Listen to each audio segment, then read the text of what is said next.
briefing on the 4th of March. This morning we have future cell and spatial planning overview and then strategic reporting and insights. And following the briefing this morning, we will be very lucky that Melvin has put on a good day for the Melvin Ward tour, out and about seeing what's going on in our district. So without further ado, I will hand over to Kath and Ben to run us through this morning. Great. All right. Good morning, everybody. So the purpose of today's briefing is to provide councillors with an understanding of the genesis and development of Future Selwyn, and also an understanding of how Future Selwyn fits with other planning activities. Then we'll outline next steps. I guess the key point here is that the purpose of this briefing is for information and to provide context for future briefings where we'll go into a bit more detail around Future Selwyn and the strategic framework in terms of how that could fit with the long-term plan. So information, and you'll have a report in front of you. Right. Okay, so before we explore Future Selwyn, and I think it's worth sort of stepping back and sort of understanding the context in which we are planning for. Selwyn is changing and it's growing fast. As you all know, we are one of the fastest growing districts. In 1996, Selwyn's population was similar to Ashburton.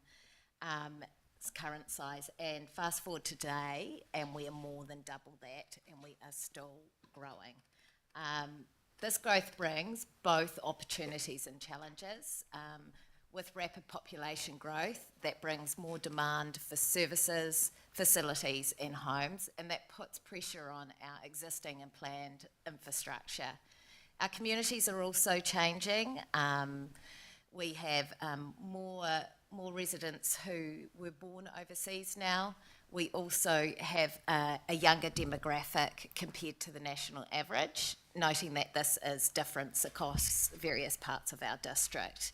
And these are all things that we need to understand and plan for in the future.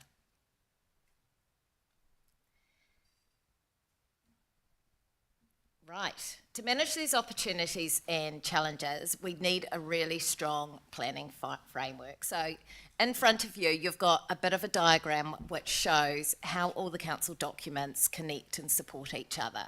Right at the top, we've got Future Selwyn, which sets out the strategic direction. Then we have the long-term plan, which takes that strategic direction and translates that into projects and activities to be funded over the next 10 years. Then we have our district plan, which sets out the rules for how our district will develop and grow. And underneath all of that, we have our monitoring, which enables us to understand how well we're doing against what we intended to do. Sitting amongst all of this is spatial planning, and spatial planning plays a really important role in connecting all of these various different levels and ensuring that we've got practical planning decisions happening out in our communities. So with the planning framework in mind, just a little bit about what Waikirikiri Ki Tua Future Selwyn is. So Future Selwyn was adopted back in October 2024, and it is Council's highest level strategic direction. It sets a long-term outlook of 50 to 100 years, and it provides a direction for how Selwyn will grow in a sustainable way over the long term, taking into account environmental, economic and social outcomes. At the time at which Future Selwyn was developed, there was a number of strategies, including Selwyn 2031, and it was recognised at this time we needed a new strategy which responded to rapid growth and also the shifting expectations in our communities. What Future Selwyn has done is taken a broader approach to your typical development planning documents. It considers well-being, environmental, social and economic outcomes.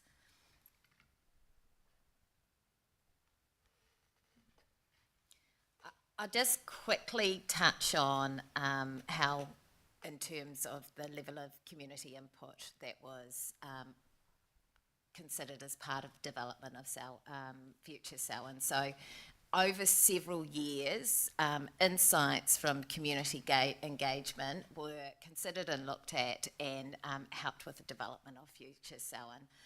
And these came through multiple channels. You can see in the slide in front of you through the engagement on the long-term plan in 2021 and 2031, the engagement on the Greater Christchurch Spatial Plan, and then also engagement on the 2024-2034 long-term plan. Also, as part of development of future Selwyn, there was a formal consultation period where the community put forward submissions, and they were considered as part of developing the overall strategy. Right, now I'm going to hand it over to Ben, who's going to quickly take you through some of those insights that we heard from that engagement, and then take you through how the strategy is structured. Thanks, Kath. Thanks all. So throughout that, throughout all those engagement, we heard very clear, similar themes coming through, and it's really around making sure that Selwyn was growing in a sustainable way. People wanted to grow well, but also protecting that the farmland and the district's identity in terms of its productivity, rural production, as well as protecting the character and of each town and of Selwyn. People wanted to see better ways of getting around the district and through their towns, and just have more options within their towns. Lots of the feedback was around those opportunities for youth and people to go out and enjoy the towns that they live in. So there was a real clear discussion around ensuring that there was space for houses, but not at the cost of our neighbouring farms, and that people wanted to see better cycling and bus options. And through the Hui Hui Mai, the Greater Christchurch engagement, we saw a lot of support for a mass rapid transit system in the future, or the turn up and go service that was as part of that kind of long-term plan. It's really, overall there was a lot of talk about being clear on our identity and making sure that our growth was well planned for and serviced at the time.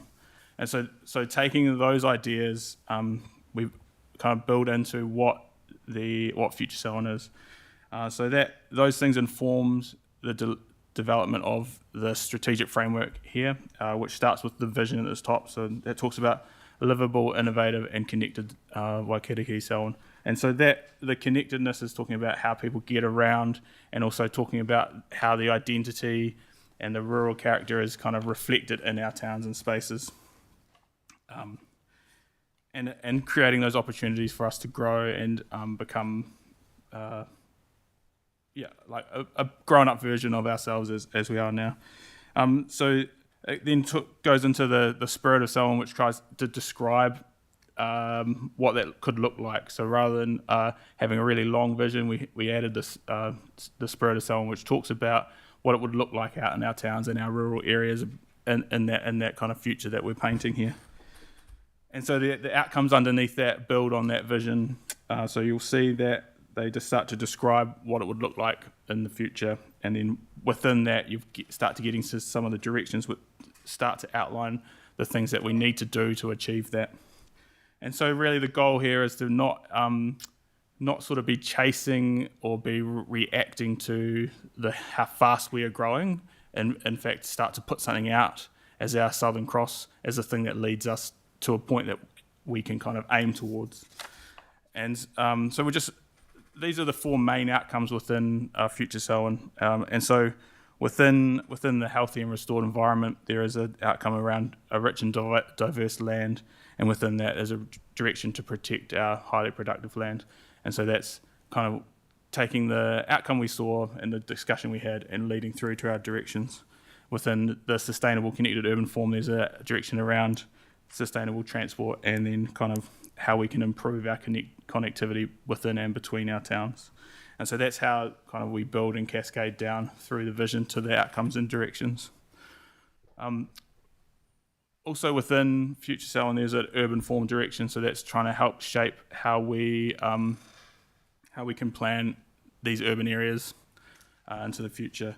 And so that's made up of these three key elements. There's a township network, which helps describe our towns across the district in a different ways. There's a movement network, which is how we connect our towns together, and then also a way of describing the place. And that's the place kind of talks around housing typologies, but also talks around what our neighbourhoods can look like and what makes up a really nice place to live as well.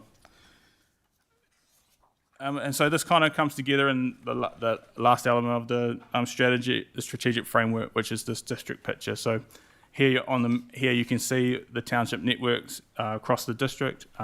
You've got the key transport routes in there, and you've got some key kind of green connections across it. You've also can turn on some of the key constraints that we face in the district that around the hazards, as well as you can see on there you've got Lake Ellesmere, Te Waihoara, and also the Alps in the top, also areas that are kind of to be protected rather than to be grown on.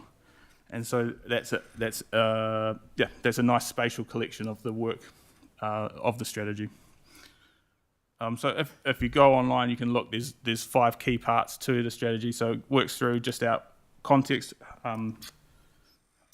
how we are operating, what other factors we are working within the national context and our regional context.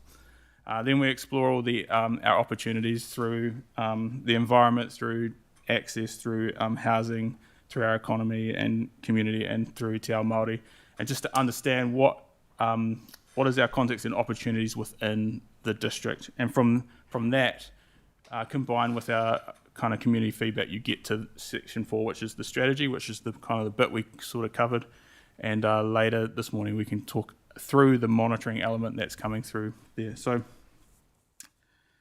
just the last bit, within all of that opportunities, you'll be able to find some really great interactive maps that you can turn on layers. It's all there publicly available, as well as there's some really great interactive data tables. So in the people one, you go down and you can find the projections, and you can turn on the side there, you can turn and change what township you're looking at, or what kind of area you're looking at, or the district, and kind of start to see all those numbers there, and for people to use, and you can point them to that to use it. And so it builds up our evidence base. On the right there, you've got a map of kind of all of the blue and the green elements of our district. Again, you can kind of turn them on, see what they mean, change them around. It's all there available, and it's just trying to help build all our data, all our information is how we're leading to this point to say who we are and what are we trying to do. Yeah. All right. Okay. So jumping to where we're at now, since the adoption of Future Selwyn, staff have been working on building, as Ben's alluded to, a really strong, reliable evidence base. And this has been really important given the rapid population growth and our community's changing expectations. So this has involved the development of a number of analytical tools, and we will take you through some of those in the next briefing, and there will be briefings on those, on some of those over the next coming weeks. For example, in the next briefing, we'll take you through the community profiles. We've been working on our growth model, which has recently been updated with the Stats NZ data, and we will be sharing that with you in April. We've been working on a number of trackers, a subdivision, a commercial, and a residential tracker. Now, the subdivision tracker is a really good example of where previously we have made assumptions based on what our zoning provisions would tell you would expect within that zone. This enables us to get a clearer picture of exactly what subdivisions have been approved and what has happened on the ground. At the same time, we've put a call to sites out to our development community, and from that, very commercially sensitive, we have received information around their future pipeline of work. And so once we start to layer up all these various different layers of evidence and information, we get a really good, clear picture of what's currently happening, what could be in the pipeline, but also how our community's changing. And it's really important that we look at all this information together. We've also been working on the state of assessment reports for Ellesmere, Melvin and Eastern Selwyn, and this has taken a whole lot of technical information, looking at infrastructure, housing. I know some of you would have been previously involved in some workshops around the development of some of that information, and it's taken that along with the findings from our future town and produced a really solid evidence base to assist with the next stage of planning. So as we've been working on this and as the legislation has been changing and the RMA reform has got closer to fruition, it has been evident the next step in the spatial planning process is to work on a district-wide spatial plan. So this will enable us to get the detail we need across our communities, building on our evidence base, have potentially some early engagement with our communities, and then go into the regional planning conversations with a clear picture of what will work well in Selwyn. Then it's anticipated this work will feed into the regional plan. Right. In front of you, there is a timeline of activities, and I know in your report you've got the various stages in terms of how this would happen. This is indicative at the moment, but I think there are a number of activities happening at the same time. So the long-term plan development is underway. We will be coming to talk to you about potentially using Future Selwyn as that reference point to develop the strategic framework, and we will be doing a workshop with you on that, as well as coming to talk to you about the environmental scan, which will give some insights and trends across the district. At the same time, we're working on a district-wide spatial plan. That's in early stages of development. The intention is to come and work with you via a workshop on that, and also to get your feedback on any potential engagement approach for that work. That all then enables us to be in a good position going into the regional spatial plan conversations. I'm just going to come back to this diagram that I showed you at the start, because there are a lot of documents and there are a lot of parts, and just really as a reminder, Future Selwyn is a strategic direction that sits at the top. The long-term plan takes that strategic direction and applies it to our projects and activities. A district plan provides the rules for how our land will be developed, and then the monitoring tells us if we're achieving what we set out to do. But it also gives us that ability to adapt where we need to. Some Future Selwyn is a living document, so it is intended to change and respond over time.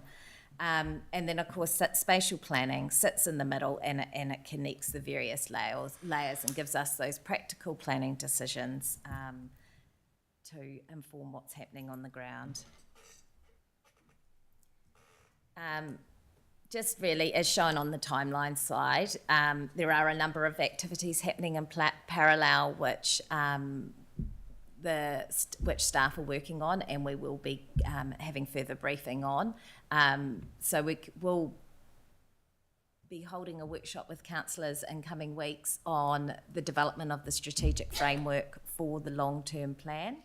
This is really important because what it does is it gives the strategic directions to help inform staff who are working on their activity management plans as well.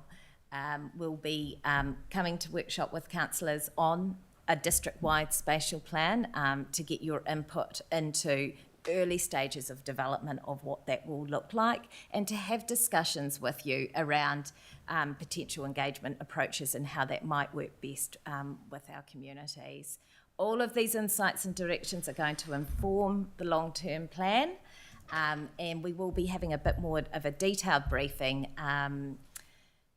on the planning legislative requirements, in particular the requirements of the regional spatial plans and the committees in due course. So that brings us to the end of the presentation. We wanted to make sure that there was plenty of opportunity for questions today. So I'll hand it over to ask any questions. Cool, thank you.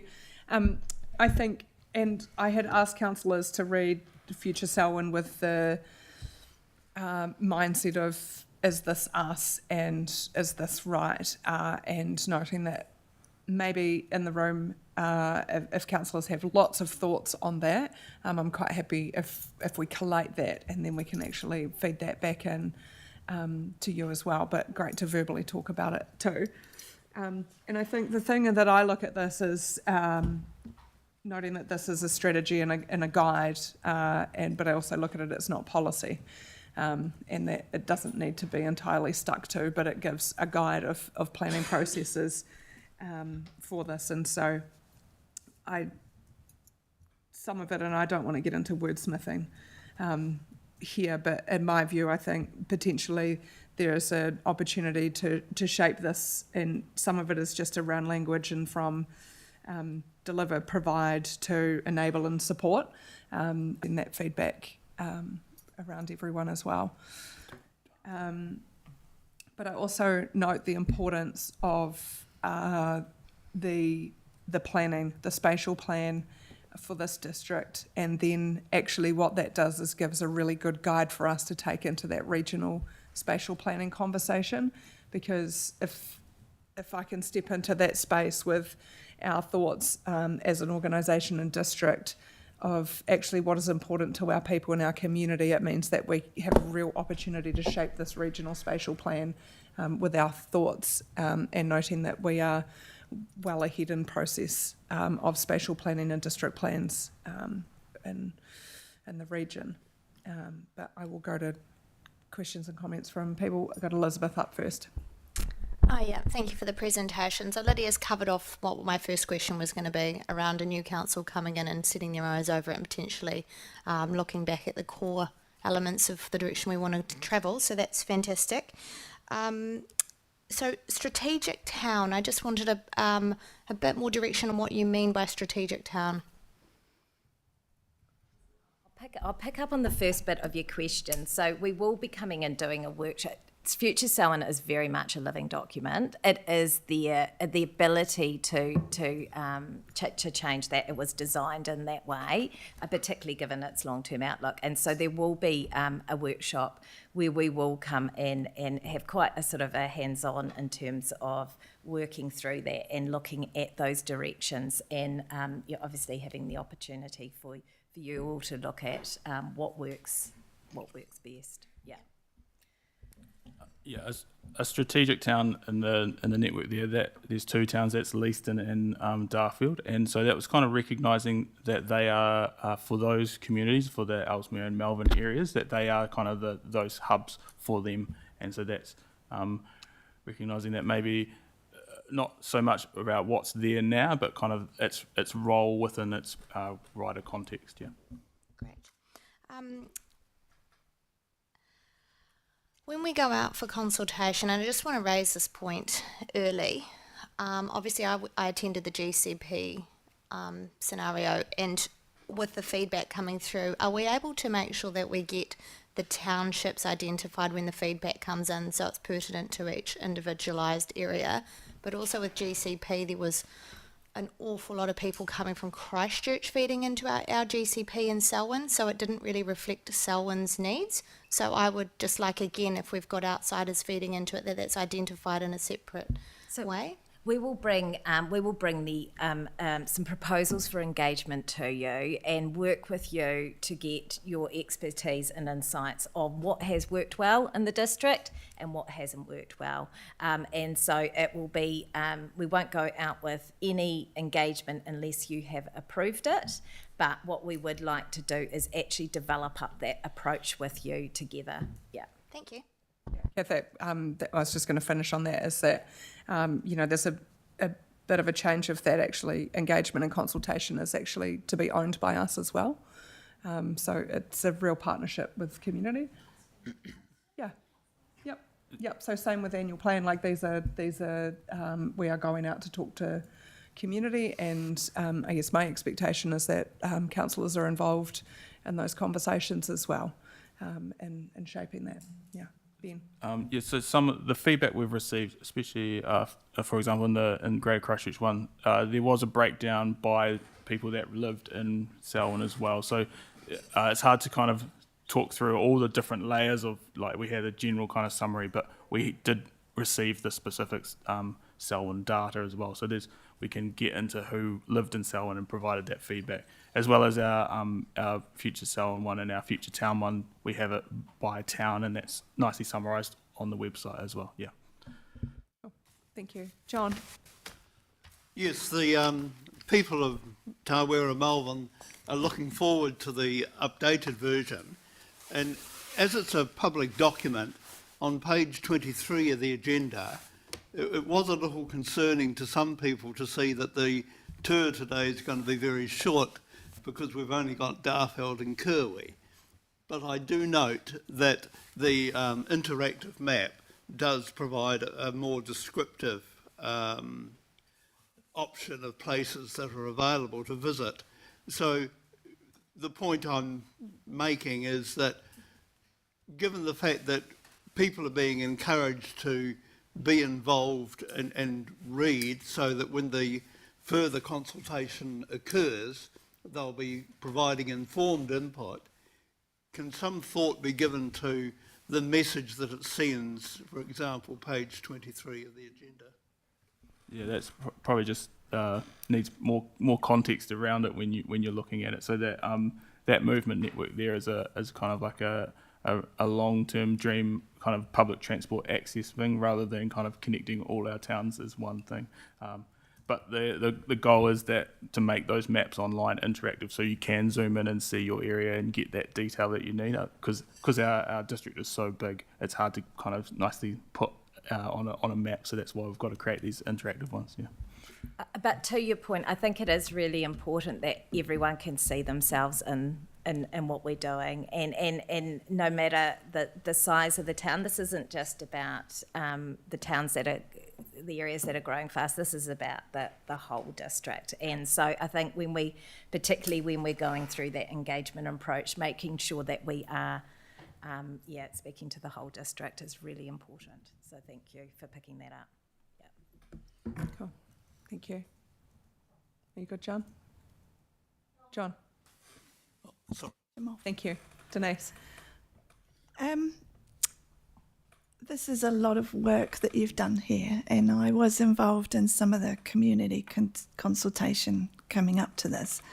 I do have some concerns. I will put them in writing because I'm better at putting my thoughts down in writing. But with the urban form direction at the consultations, it was very clear in Eastern Selwyn that all the towns wanted to retain their individual identity and to retain being a nuclear town. That ship has already sailed, from what I can see, that comes through from the district plan and from the zoning with medium density zoning, and what the government are also putting on us. So could there be perhaps a bit more honesty with people about what is in the district plan and what has been enabled? Because most ordinary residents don't know what the district plan is, or the Greater Christchurch spatial plan, all of those. So I suppose that's not really a question, unless we might have something to say on that. And I also noticed the vision is a livable, innovative and connected Waikiri Selwyn filled with opportunity and prosperity. It forgets, this is switched off now. Yeah. Hang on. Oh, it's disappeared. Hang on what you've got, the community told us, there's a lot of emphasis on the protection of farmland, rural character, environmental protection, and I don't see that really reflected in the vision. So I think the whole vision maybe, I know it's a living document, but we can revisit that, perhaps. Yeah, Thank you. look, there is a lot, I think, to your first point around the various different documents and some of the language used and how that actually speaks to the community or how the community understands that. I agree, and I think that's something that we can definitely work on and look at as we develop up that engagement approach, how we make this simpler to understand, and that's a really good point. But that's not just within Future Selwyn, that's right across the district plan and other bits we do, because it is confusing. I guess in terms of the vision, certainly as a council, as we workshop on that strategic framework to support the development of the long-term plan, they are definitely conversations that you can have. Yeah. Cool, thank you. Yeah. Thanks, Denise. Tracy? Ben, page 20, what the community told us. I just wanted to ask you if the key themes are in any particular order, so that they don't reflect the numbers of people who said that managing growth or whatever, because presumably people could say many things. Yeah, and it's also a general summary of the 21 LTP, the Greater Christchurch 124 LTP. So there's lots of different conversations Great. had over that time. Yeah. Thank you for that. And I just would echo John in a slightly broader way, and that is that everybody here, almost everybody here, is representing a ward or a community, but our broader oath is to the entire district. And one of the challenges that we have as a group, and therefore that's a challenge that the staff have on our behalf, is that we can't just go by heads of population, because we have a number of people who don't live in a Rolleston or a Lincoln, and how we balance that all the time against the number game is really important, because going to Denise's point, were we to play a numbers game, then we will simply bring on the death of our small towns and stuff quicker. And so the importance of maintaining the rural character as best we can and where we can, help those towns to retain that. The ship has sailed for Lincoln, but Lincoln may just continue to grow and grow if we are able collectively to find a way to manage the growth within the growth so that the other towns can retain their character. Then that's the tension broadly that we have to deal with. So that wasn't a question, but it was me thinking out loud. That's exactly the conversation we will have as we develop the district-wide spatial plan, and it's a really important conversation, and looking forward to it. Yeah, I agree. I think, this is what spatial planning is making sure that actually we are looking at the whole of the district and recognising the importance of our outerlying areas and our our towns that are actually those hubs for the outerlying towns as well, and making sure that there's fair and equal opportunity for everybody in our district is really important. That is why I think this document needs to reflect. And also, although saying in Future Selwyn, the data that is captured, I've used that quite a lot and it is incredibly helpful when you are working through things to be able to use that data that is captured there. And I think the more and more data that is captured there, the better it is for all of us. And so I do actually encourage you as governors to look at that data when you are thinking about our towns and what is going on through our district as well. Aaron. Thank you. On page 18, you talk about where the strategies come from and that it broadens council's focus from development and planning to a wider wellbeing environmental economic framework. And at the time that this was drawn up, of course, that was perfectly appropriate. But of course, the government, as they want to do, throws spanners in the works, and they've now told us forget about the wellbeings and focus on core services. So what does that mean for our strategy? I think it's reflecting that Selwyn 2031 was a planning document, and it worked in the planning space, but it didn't really translate through to the LTP space and the other work that the rest of the council was doing. And so by thinking bigger and broader than just where do our towns grow, and thinking about, well, who are we growing for and what else do they need, elevating the strategy into that space so it can talk across what we deliver as well as what we plan for. That was what we're trying to capture there. So yeah, regardless of whether we have to plan for well-being, I think what we're trying to do is think about the people that we're planning for rather than just the doing good development over there. Yeah, so that's the tension we're trying to bring together. I'll just also add to that, as part of developing the strategic framework, that will be an opportunity for you as a council to look at what those priorities are, and that's really important in the context that we are working in, when we know what some of the legislation is indicating. So they're the types of conversations in terms of taking this strategic direction and turning it into priorities and directions for our long-term plan based in this operating context that council will have. Yeah.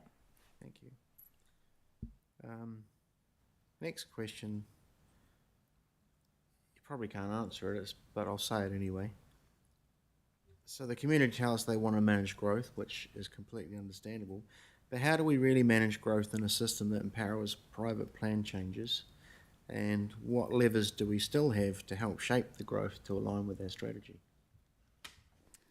Yeah, so the ability for us to manage growth is we're losing those kind of ability to do that.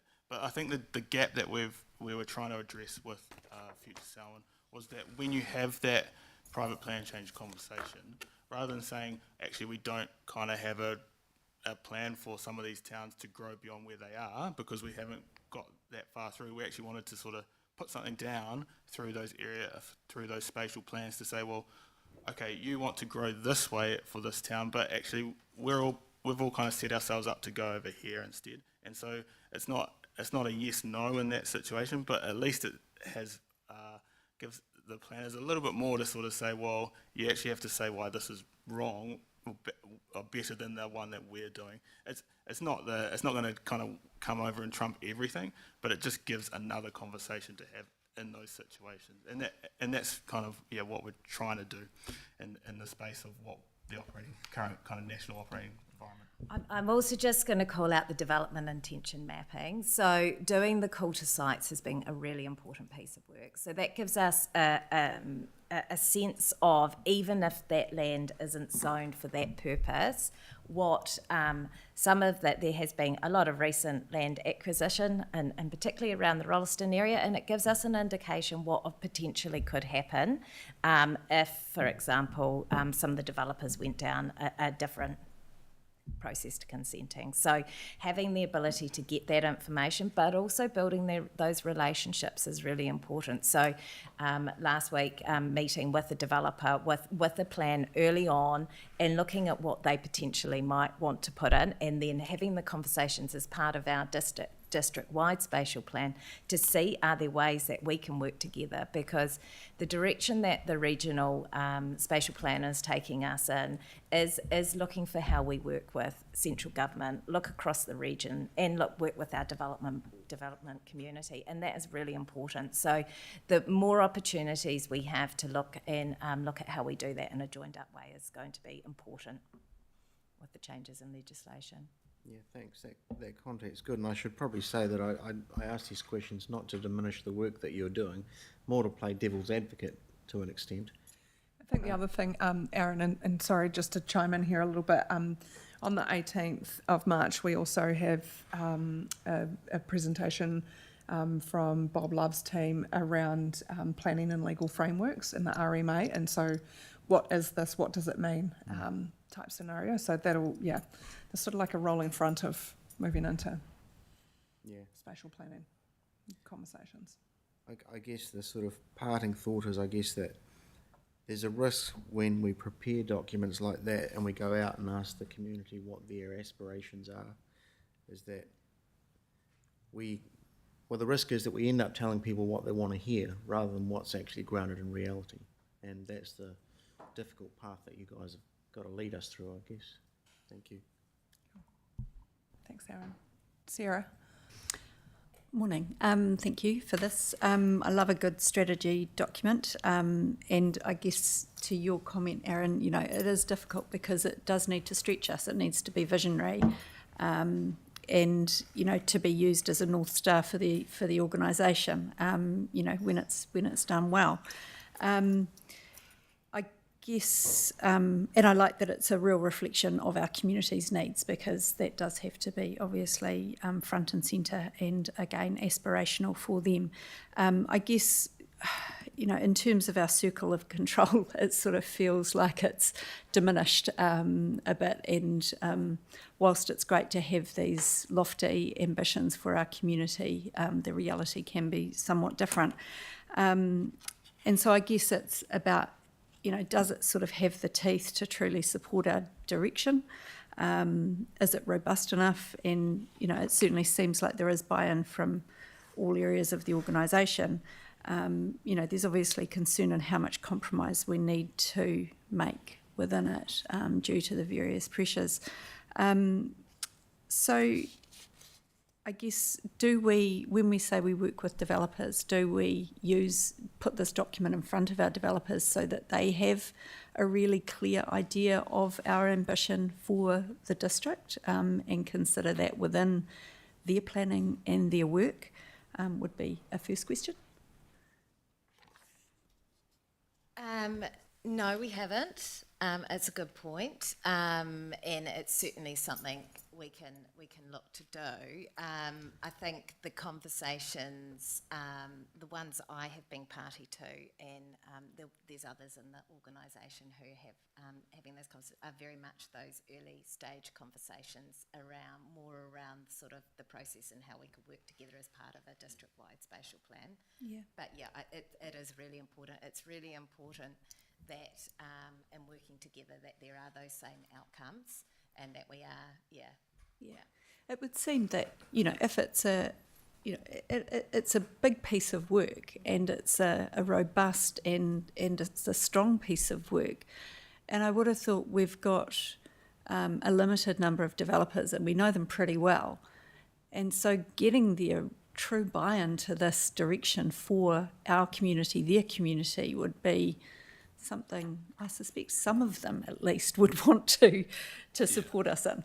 It's probably that next layer, that district-wide stuff, when we start trying to talk about how our towns will change and grow. I think at this kind of broader level that we're kind of at Future Someone's pitched at, it's hard for it to go, well, what does that mean for this town's, how that will change? So it's the starting of a conversation of how do we get to those kind of on the ground bits where the developer is seeing how this town's changing, and then how we can have that conversation.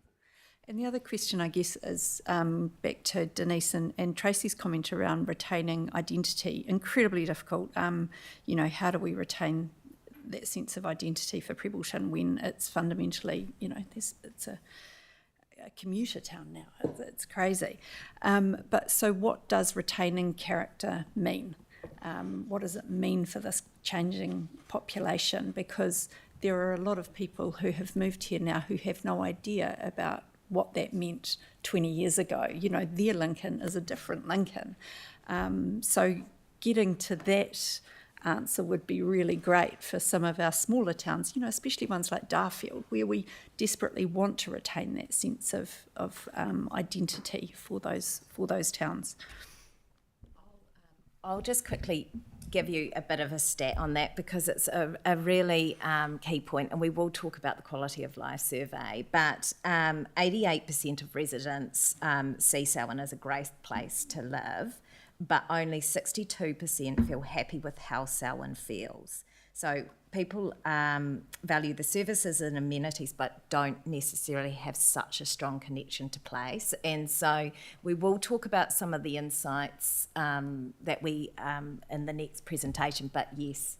Yeah, and that's what the data is also telling us. Yeah, great. Yeah, And, you know, it seems like, I think Future Selwyn is trying to call out that the identity of our towns is important, Yeah. but it isn't saying this is how we will do that. And so the goal is that the other strategies and plans that the council delivers can kind of pick that idea up and say this is important to us, and therefore this is how we are delivering that. So that's the ongoing work that we have to do, is trying how does that come through all the other work we do. It's not just a planning question. It's around yeah, it's how totally. we celebrate. Great. Yeah. And I guess even with all the private plan changes, you know, we still need to look at what we want as a district, and great to have this. Thank you. I think the key part for me in that is actually the area plans, and our community saying this is how and what we want our community to look like. And you know, when you talk about the growth component, we're okay with growth as a community, but here, not here. And that is where, in my view, there is that further conversation with developers after the area plans are developed to say, actually, this is what our community wants, and this is, you know, this is what we've agreed to with our community. But they're noting there's legal framework for them as well. But you know, you can only start to have those conversations and make those plans if we have that evidence from our communities and our townships. John. The State of Assessment report due early 2026. Can you be more specific? Yes, so Can you just put your mic on, Kath? Thank you. Yeah, we will be in a position to share those with you later in March. Yeah. Thank you. And I think that's really important information for you all to have, particularly around some of the community profile information as well. So yes, yeah. Reece. Well, it was for Sam. No. Okay, go. Yeah. I guess it has been answered, actually. Sarah's taken quite a bit of the thunder in there. No, it's good. But so I'll rephrase it. This document, what is the intent of the teeth? Is once this is complete, is it as a tool to have those discussions with developers, and also is it going to be policy? No. No, it's not policy. It's a guiding document. So, you know, it's something that I guess we all own. And when we start to develop activity management plans, which all feed into the long-term plan, there is something that is guiding those decisions and that we are making. But noting that it's a guide, we don't have to necessarily stick. It's not gospel, if that helps, because at the end of the day, we will make the decisions here at this table, but it allows a planning framework for staff, and this is my interpretation of it. Ben probably has a different one from an operational side, but it allows us to shape our future. But ultimately, the decisions sit with us and our community when we go through long-term plans and annual plans. So taking that, so when we go back to trying to connect all the little bits that were in my question, is that how much teeth does this document have? The community feedback, and when you go and read the next presentation with 33% actually feeling like governance is doing right for the community, we go and ask them that, we put these strategies in place, we have all these nice flash documents, but we have no teeth to deliver it because really developers are dictating the direction that we go on the floor by using central government policy, the RMA, whatever. So I was wanting, and that's But when Ben mentions you put down a plan, to Aaron's point,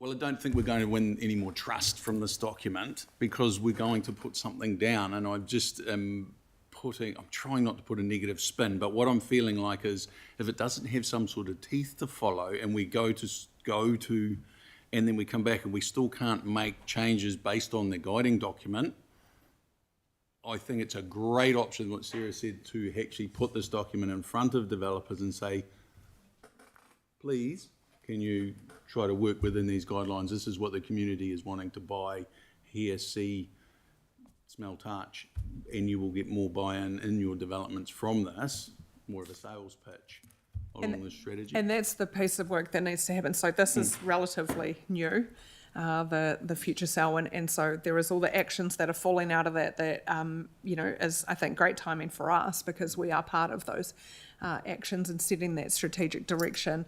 And yes, it is really hard because we can do a spatial plan and we can do an area plan for the towns that want to, to retain their identity and say this is what we want to shape our future. And there is the pain that we have the legal frameworks that people can operate with for national policy statements. But we've got to do something. And it was centrally government directed for us to have this. So I'm just putting those links together and saying how much teeth does it have, was the exact words that I wrote and Sarah grabbed, is that we're directed to have this, we go out, but it's a nice document that we need the buy-in from these developers as well, in that otherwise the 33% in the survey I don't think is going to lift. And I 100% agree it's required. I'm just asking the consideration of do we set ourselves up to fail if it can't be followed to the point of what the community is asking for. Yeah, and I think it goes back to Elizabeth's point a little bit about being really clear with our community and that engagement and consultation of saying this is what we can do and what we can control. There's also a part that we can't entirely control, but we will try and control that as much as we possibly can. And I think it's a conversation piece as well. Look, and I think the opportunity sits there with the development of the district-wide spatial plan, and that will be done in a way that more people will have an understanding and an opportunity to be involved in the development of that, because it will then inform the regional spatial plan.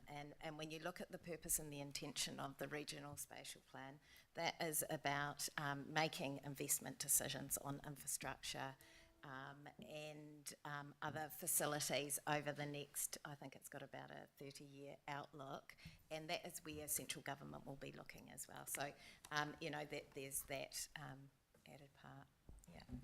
Yeah. The goal as well is not just to look at how the towns grow, it's also about what all the other things that we are delivering. So hopefully in the council reports you start to see that there is a table in there that says, is this achieving the outcome that we've set? So you can kind of point back and say, okay, what am I reading here? Is it delivering the stuff that we've kind of the community is wanting, and people can start to shape what is coming back to you and saying, yes, it is aligned with what the community is wanting, and therefore this is what we're delivering to you. So it's more, hopefully there's more than just what the developer conversations and how our towns change. It's also around what we are delivering as an organisation, as it will start trying to align to also achieve that as well. And I would suggest we need to be able to make sure it's affordable. Yeah, agree. Sophie. Yeah, I was just going to add that we mentioned in a different conversation earlier about the joys of all those plan changes that came at us a few years ago. It would actually have been really handy to have this at the time. It doesn't have as many teeth as you might do with something else, because we did do submissions and hearings, and there was the whole thing around Hui Mai and Greater Christchurch and all that as well. there's a difference between when you do those under the RMA as opposed to under the Local Government Act, but that doesn't make them useless. But it does mean that you can go, but we've spoken to people and this is what they've told, and we didn't have that at the time. And I think we were poorer for it, but I think also, this is my personal opinion, at the time, there was this whole idea that it would be lovely if we had more affordable housing. I'm not sure that that's been achieved, but there was like a central thing. And they did various changes to national policy statements and stuff that enabled this massive great rush without preparing the groundwork to make sure that when this happens, we have a time that doesn't come out looking like, here, there you go, make it work. So in that sense, yes, in some ways this is a bit late. In other senses, we didn't know that we were going to need it. Now we know we need it. We know there's still things that are changing. And I guess if there's a question in here anyway, it's how do you guys see this in, like, obviously we're going to have this new requirement to create regional spatial plans and district plans and stuff, but how much do you think this is going to keep being useful in terms of making sure that when we're having those conversations, we've got some solid groundwork and it's hopefully not going to get disregarded, because we've done a lot of work on this stuff and it's come out of quite a cauldron of stress, and it's trying to look forward and reduce that temperature in future. So yeah, how do you see this being important with that? Look, I think it's really important that we understand, that the community gives us the insights on how they want to see Selwyn grow. The regional conversations, we have started to have conversations with other councils and the regional council about what a regional plan will look like. The time periods to get that done are really tight, and you'll get a bit of a briefing on some of that detail a bit more. Actually understanding our district and how it needs to grow, and a number of you mentioned smaller areas or identity and things like that. They're not necessarily something that a bigger regional spatial plan is going to pick up. So there's things that we need to do as a district at an area level, at a more even a localised master planning level and priority areas, to support it. I think that's the key bit of that next piece of work is there seems to be a lot of focus in the regional spatial planning around making sure that we've got the infrastructure lining up with how we grow, and so that's one of the key questions for our district-wide work is how do we make sure all of that stuff aligns and it's done in an efficient and kind of sequenced manner. And so that's that conversation that we need to have in this year to be able to build into that regional conversation. Yeah. Cool. I'm just noting time because we've got another paper, so if we could be quick today. You're all good. Look, I think the wrap up of this is a really helpful conversation and getting everybody's feedback into this. And so I have a few notes on future Selwyn, and if you like, I can put those around councillors and you can add into those, and maybe I circulate to Kath and Ben ahead of the next workshop. So when we are working through those priorities, you've already got a heads up of our thoughts on some of that stuff. So I'll aim to have that to you by the end of the week. I'll get it typed up into readable format. Cool. Let's move on to strategic reporting and insights. Presentation focuses on strategic reporting and insights, and in the previous briefing we touched on some of the analytical tools. Now we're going to go through a few of those in a bit more detail. So in terms of what councillors will gain from today's session, an understanding of the purpose and key insights of the Quality of Life Survey, also how to access and use 3 new tools: the community profiles, the residential growth tracker, and Waikirikiri Ki Tua Future Selwyn Strategic Monitoring Indicator Dashboard. There are a number of other analytical tools which we've referred to in the previous briefing, and over time we will be sharing some of those with you, and I'll touch on some of that under the next steps at the end of this presentation. Okay, so In terms of quality of life survey, in front of you in your packs, you have the full report, which has the research approach and all the findings, and it's a detailed report. So the quality of life survey is a formal survey to measure communities' perceptions on a range of topics.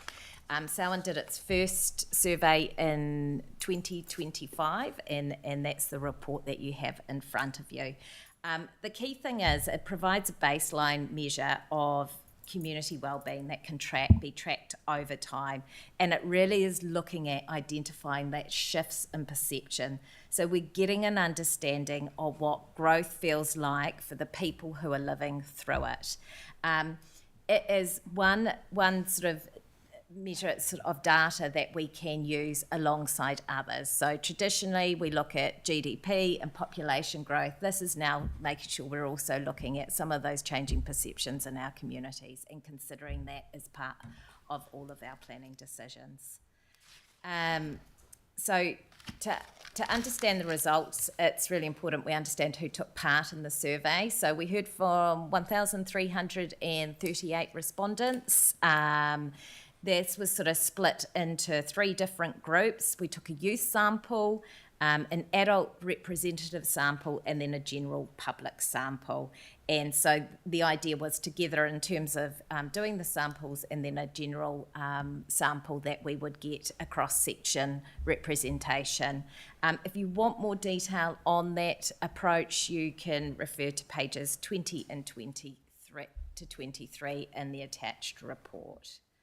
That context in mind, I'll just call out a couple of the key findings. You've got them all there to go through at your own leisure.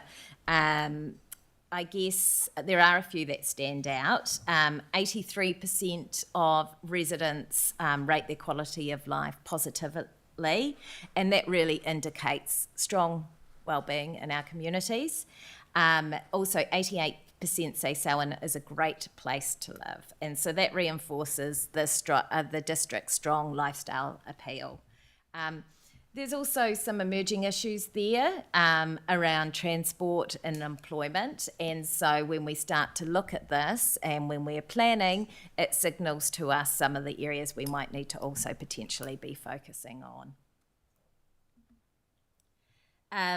So the findings enable us to compare ourselves with other councils, and there are a lot of councils across New Zealand who do a quality of life survey, and so in front of you you've got some indicators, and it shows how we compare.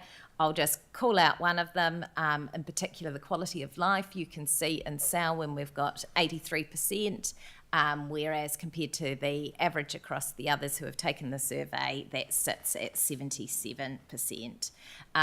Doing further quality of life surveys will enable us to look at how this shifts over time. Great. All right, so now I'm going to hand over to Ben, and Ben's going to take you through the 3 tools and how to access those. So this is the new page that will go up on Future Selwyn under the 5th monitoring section. Currently there is the profile and the tracker there now, but we'll add on the indicator one there. So once we're all ready, that kind of page will be updated. So just go to the Future Selwyn website, click on the side, go down to monitoring, and you'll find it. And so we'll just talk through each of these 3, and sort of just tell you what the numbers and what it kind of means. So when we look at the community profiles, when you load it up, you can select the district as a whole, or select a different town throughout the district, and it breaks it down into these into 3 categories along the top there. So the first one, it gives you the demographics, so that it will tell you kind of where we're sitting at the moment and kind of where we're projecting. Also starts to break down kind of the ages, ethnicities. And right down the bottom, you get to deprivation as well. Then you can click over to the housing element, and that kind of then starts to talk about the number of dwellings that we have, the number of bedrooms in each of those dwellings, kind of the household types as well, and kind of start to break down that. And that can be done via, by the district as a whole or each of the towns. So all this information is coming through from census or other data that we have, and so if you get to a town that's too small that for us to get census data available, then we won't be able to show anything, and we'll work with them to figure out how to get that information. But for all the towns, it should be there. And the last one is around the education and employment, so you can start to see, the income, how people get to work, and how educated they are across those different towns as well. So it's a really great place to point people to understand their town and their district, simple things, and then really easy to kind of grab your computer and take a little snip and put it into something that you're talking to. And hopefully it looks really nice for your awesome presentations. So that's the profiles, and they will update when we get new information, and we'll put it in there as and when it's released. If it's the census one, it's going to take a while before we get a new one.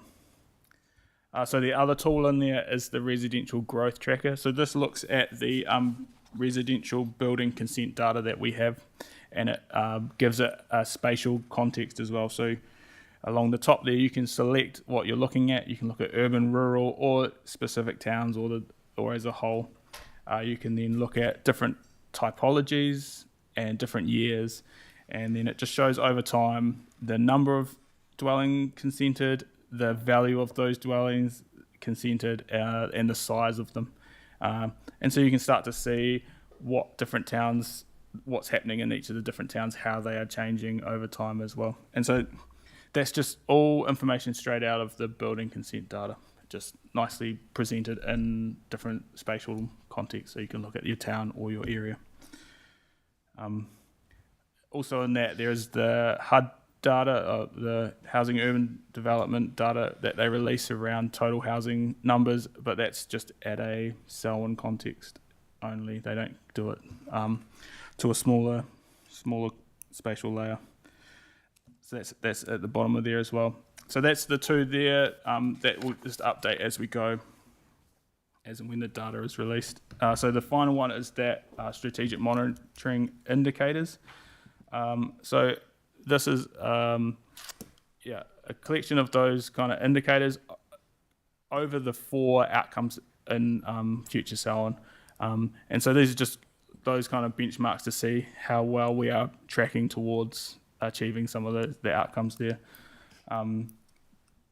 So you've called out the confidence in government number there. So that's a national kind of, it's all of government number there. And as you saw in the previous slide, confidence is higher in Selwyn than in those other areas. So what you can do is you'll be able to click on one of those tiles, and it gives you a little bit more information behind it and a little description to go alongside that. So that's the Great Place to Call Home. That's about our communities and how they are developing, how they feel. The next one's around our urban form, so this is looking at kind of accessibility, housing density and affordability. And so you can click on that one around bus patronage, how many people are using that, see where it's coming from, and get a little bit more information about the different routes that are being used and how that's working. And you can see how it's changing as well.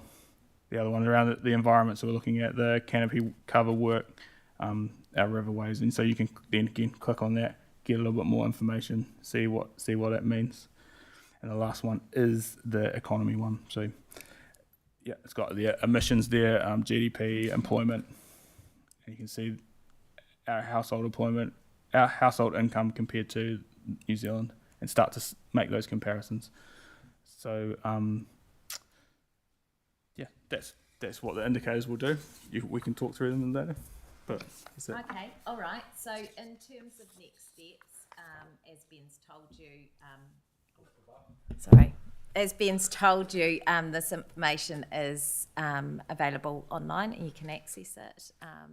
Feel free to reach out if you need help with accessing it or you need any particular information. We've shown you a few tools today in a bit more depth, but as part of the long-term plan development, we will be coming to see you in April to take you through the district's growth model, and I mentioned previously that that has recently been updated with the new Stats NZ data, and we can talk to you a bit about how that model has been developed and how we take and look at internal migration data and other things, which is to get a better understanding of what's happening in our district. So I think that really brings us to the end of this briefing. So if you've got any questions, feel free. I think I was just going to say the link to the website I'll circulate with councillors with the future sale and stuff, and then you can save it in your favourites. So you're not having to try and look and find for these things all the time. So I can include that in my weekly wrap up to you guys with the future sale and info. And I think from my point of view, it's nice to see data all in one place. I find it particularly difficult looking at so many documents across so many platforms, and actually consolidating that is quite helpful for me. We have Elizabeth. Hi, Kath, was this standardised by the consultancy firm that did this? Was just a standardised questionnaire so you guys didn't get to feed in specific questions for the district? Yeah, so there is a quality of life survey run by other councils across New Zealand. So what we did was try to match those questions. So we had a comparison to other places. There is, we can develop and change that survey as we go, but you definitely want to keep those similar ones for that comparison, and then kind of compare our own internal comparison after that, yeah. Okay, perfect. Yeah, because this is a couple of things, like workforce status, so it's for those aged 15 and over, but obviously most of our kids we're hoping is still in school at 15. So a breakdown on sometimes what you have with the breakdown of this, for example, someone might tick unemployed or not in the labour force, but they might be on a sickness benefit, or they might be doing chemo or something. It'd be nice to actually kind of have a breakdown to, firstly, who's retired and which box they've ticked. So, are you retired? And also even a bracket for, are you the working retired? That really gives an indication if you've got 76-year-olds still in the workforce. I think those are key. And then, have we got kids that are still in school? So in here it doesn't tell us still in education, right, or higher education. So having quite specific boxes just so we can go, actually, who's genuinely unemployed at this point in time and actively seeking work? That would be quite cool to see. Also, something that's internationally recognised is that, because we've obviously got in here that 14% of people are struggling to meet their everyday costs, living costs, but what's actually considered minimum for people is that they can afford to have a family holiday once a year. And it's a weird question, but I actually think that tells us where people are at, if they're actually meeting their everyday costs, but they actually can't afford anything other than that. I think that would be nice to have a few of those additional things just to give us some more clarity.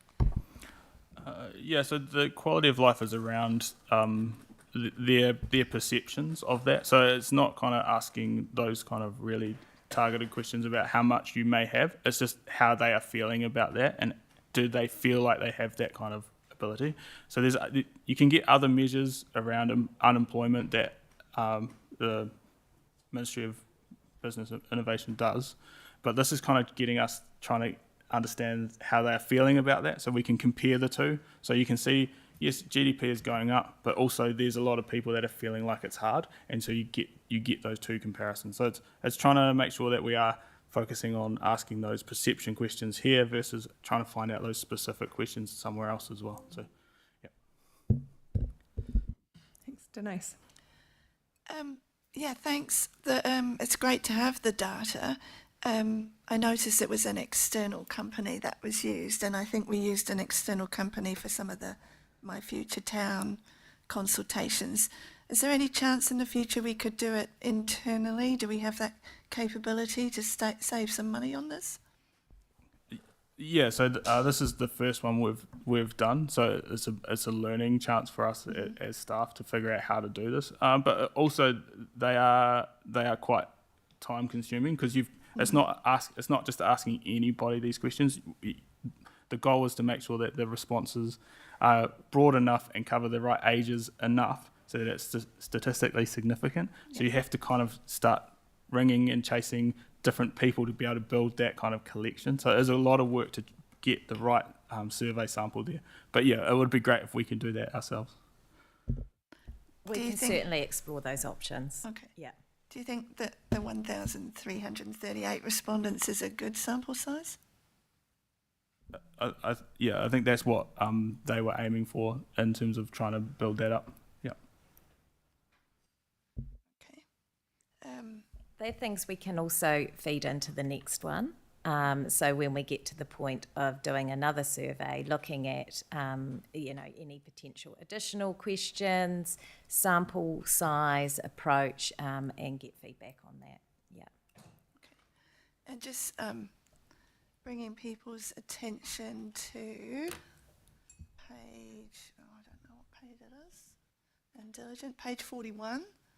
It's got the governance stats that Reese, I think, was referring to. This is just not a question, it's just for anyone who wants to have a look. The 33% have said that they have confidence in the decisions Central SDC and ECAN make are in the best interests of the community. That's terribly low. And then it goes even lower to 28% said they feel able to have a say in what Central SDC and ECAN can do. So let's hope we can try and get those percentages to improve a bit. I think that's on this governance group to look at those numbers and reflect on the role that we have here in our engagement with our community. Cool. Sarah. Thank you. Again, interesting piece of work. Thank you. And indicators are great from understanding our community perspective, but obviously the value in this is how we can use it in our business to improve those outcomes for our community. Just following on from what Denise was saying about this sample size, do we ensure that there is a good cross-section of income demographics within that? Socioeconomic factors are checked as part of this? I'd hope so. I don't have that right in front of. Hopefully, it's in that report there you can see. But yeah, that's the goal of the organisation that we employ to make sure you get that good cross. It'd be good to check that to make sure that we do have that covered. Yeah, in the sample, that's why there is a representative sample done. Yeah. So it does look at that, but that's certainly something we can look for future surveys to make sure if we think that's the right number, if we think we want to have a different approach in terms of getting that sample size. Yeah, cool. How we do it. And can we understand from this, we talk about stress within the wellness factors there, what the triggers are for that stress, where that stress lies? Is it with access to healthcare? Is it, socioeconomic factors? Do we sort of have that understanding? I think that's kind of like once you've got this information, the questions you can kind of ask of it, and it's probably, it depends, someone needs to kind of start asking and interrogating it. And I guess within that, if it's access to healthcare, therefore, where are they located? What age are they? What are the factors that build into that as a socio-economic barrier to access to healthcare versus other barriers that might exist? Cool. And just when you said about the questions within the survey being fairly standardised, do we therefore have the opportunity to use this data with other regions to start to advocate back to central government on some of these factors? We could reach out and work with them on kind of combining those scores. Yeah. If there are strong trends that show actually there's a fundamental issue here, can we use it? And that is happening. Yeah. And we're just a bit later to do our first survey. So some of the councils across New Zealand have been doing this for a wee while, and there are reports showing the sort of combined results and things like that. So yes, definitely, it's a great idea in terms of particularly around advocacy. Or supporting each other in terms of, solutions between districts. Yeah, cool. No, thank you. Thanks. So that's the quality of life project. You'll be able to find that online, and that's those major urban areas that have undertaken that work together. Yep. John. Yeah, the hard data, definitely doing the right things at the right time. I just have a concern about the low sampling number and the level of confidence that gives in the degree of skewedness that there may or may not be there. And on a more general one, in relation to the soft data, that quality of life always has this nice feel-good, well-being sort of feeling about it. But I just wonder, and I'm not asking for an answer today, what real value does it add as the council's moving forward, looking for value for money? The hard data, as I said, definitely a step in the right direction, provides useful information. But the soft data, and I suppose also we have the situation that it's fantastic knowing that Selwyn's a great place to live, but 14% of the people can't afford to live here.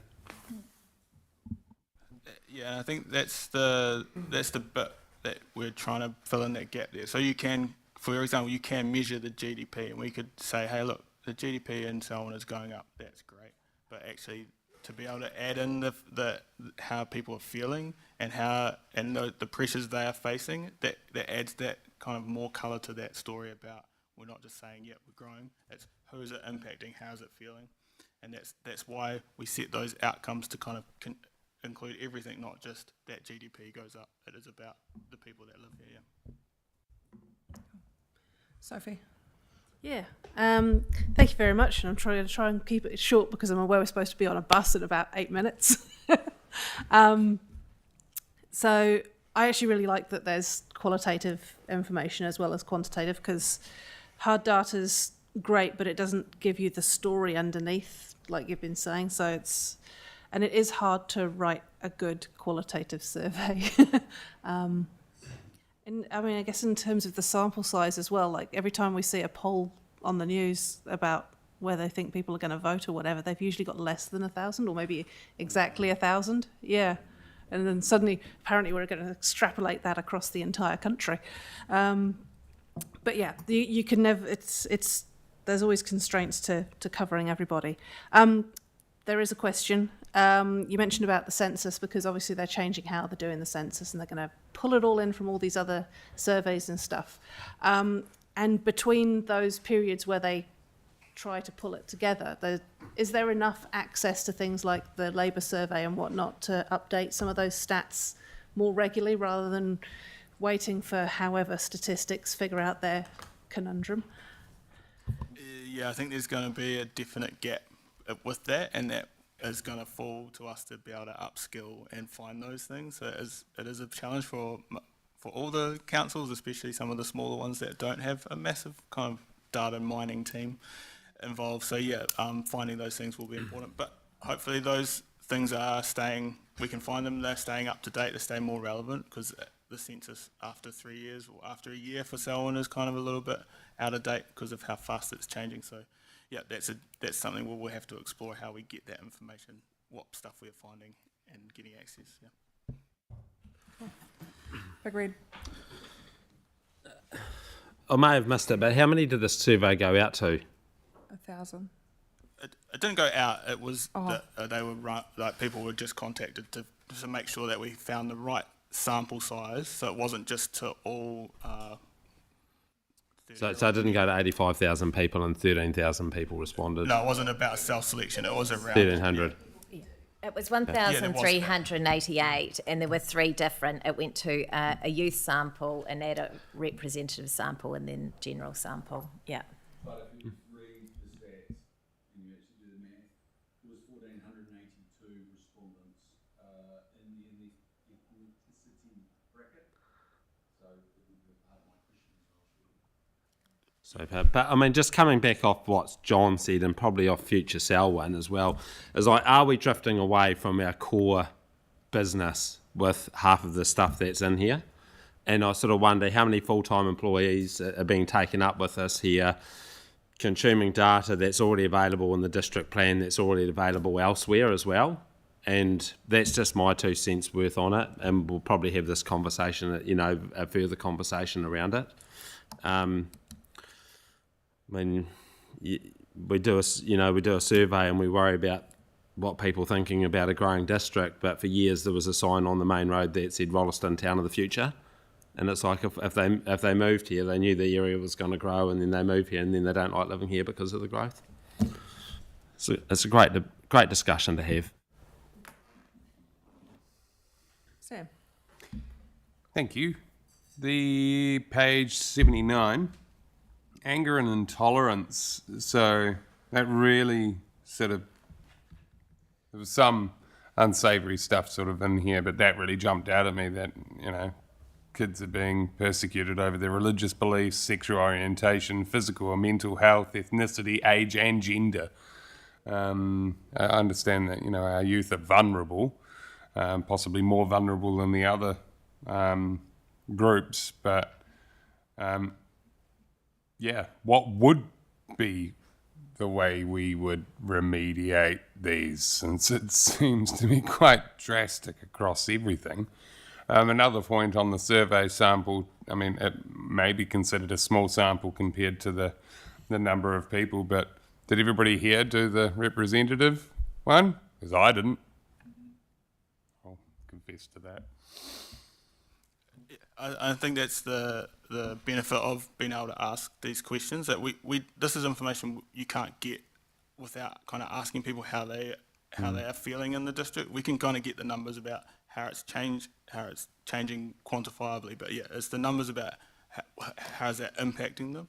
And so understanding that the youth are feeling that is something we haven't been able to point to and say this is something that it is happening in here, and so that's something we have to sort of pick up and go, what is our role in fixing that, or how do we make sure other people are aware of that and they can help build that in?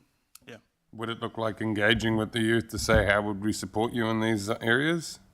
So that's something we can work with Denise's team Perhaps on. a follow-up survey? Cool, thank you. Cool. Aaron. So I want to change tack and go to some picky technical things. Page 57, the public sample, that's the general one. I take that, my understanding is that that's not a random sample, these people self-selected. So placing your confidence interval on that's probably a bit dubious. Feedback for whoever wrote the report, they used the term representative adult on page 39 of the papers, but it's not defined until page 55. I'm just wondering, in the essence Consistency of colourings as well, I can give you feedback on that, but the graphs use different colours. For adult, in one graph it's purple, another one it's pink and grey, and so that sort of stuff. So little things like this diminish my confidence in the report, and I know I shouldn't be feeling that, but that's just a message I need to give. And I'll stop there because we're out of time. Thanks. Last one, Reece. What was the cost of doing the survey? I think it was around 50,000. It's good. It's great data and good, but I just went through all the percentages and the numbers and added them up on the generals, and they don't all correlate. So there must be somewhere in the survey. I would put one thing is that you can only tick one box, because in that ethnicity and in the age, they don't add up. And then the percentages, if you work across them and you trust the percentages, they don't add up. We've got something like 140% in some columns and blah, blah, blah. So there must be multiple answers to that, would probably be the way. And my question was, what did actually run as a representative? But you just answered it, it's on page 55, so I must have missed it. I think, Reece, it leads to the question, and Kath touched on this, is how we deliver this further. And, it's an example, and I think that, there is definitely capability in this organisation to look at, and for us to shape what does this look like going forward, and what are we asking our people, and what actual information do we want to capture from people. So I think that we have an opportunity to shape the future space of this, and what we are gathering and asking people. Yeah, I think both briefs have been great information, and I know we're leaving, but last detail is that social media was 761 plus posted paper entries were only 5 in this report. That still doesn't add up to the number of people that did the survey. Cool. We'll work on that, and we'll have further discussions going forward. So thank you everyone for joining us for the briefing today. That is the end of our public briefing, and